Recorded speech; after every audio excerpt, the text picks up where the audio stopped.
This is Desi K. Robinson with Environment TV Weekly News. I'm sitting here as an urban belle and a diva farmer and a health and lifestyle journalist on East 6th Street between Avenues A and B in a lovely, lovely, beautiful place called the Creative Little Garden.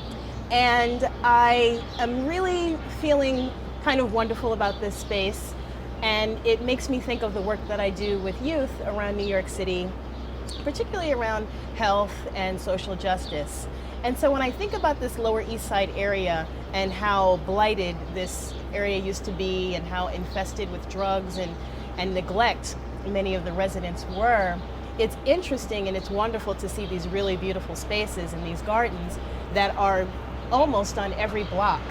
And so I would love to see that happening in more of our underserved neighborhoods and our underserved areas. And so when I think of places like the Bronx and places like Brownsville that have the highest rates of asthma and the highest rates of health disparities in the country, I would love to see more green spaces and more opportunities for those communities to be able to really feel invested where they are.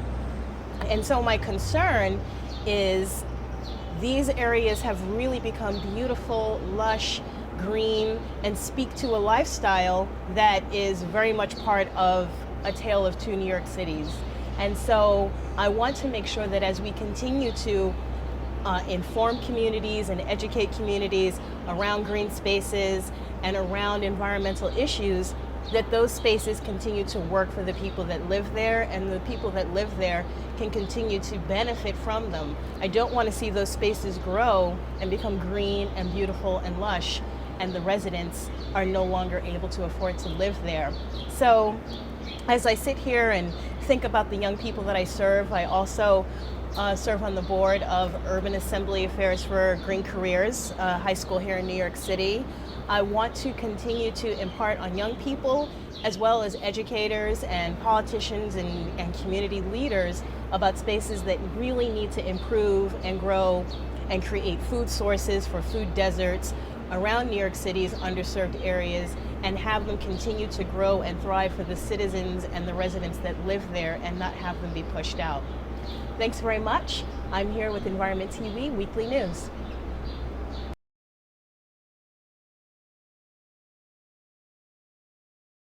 Hello, this is the Environment TV Weekly News. I'm Rebecca Myles reporting from Manhattan this week. Where I'm standing is the Creative Little Garden. It's on 6th Street between Avenues A and B, about 30 blocks away from the Empire State Building, if you can believe it. And right next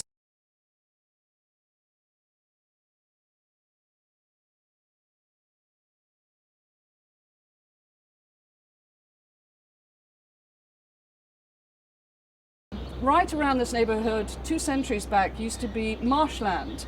Clipper ships used to come up to Avenue A, and the shipbuilders built a local church using some of their carpentry there, and that's still here today. This community garden was reclaimed by residents that lived in the neighborhood in '78. There was originally a building here that burnt down. There were many buildings that burnt down, and those are now, most of them, community gardens if they weren't rebuilt. And volunteers got leases from the city to develop them into community spaces, to bring something beautiful in the neighborhood, and they actually act like lungs, quiet lungs that you can kind of come and help and hang out in. The Daily News recognized this garden in 2012 as the best community garden, and the National Wildlife Federation recognizes this garden, and to get that title you have to put out food, water and shelter for birds. And I don't know if you can hear, but there are incredible birds twittering all over the place.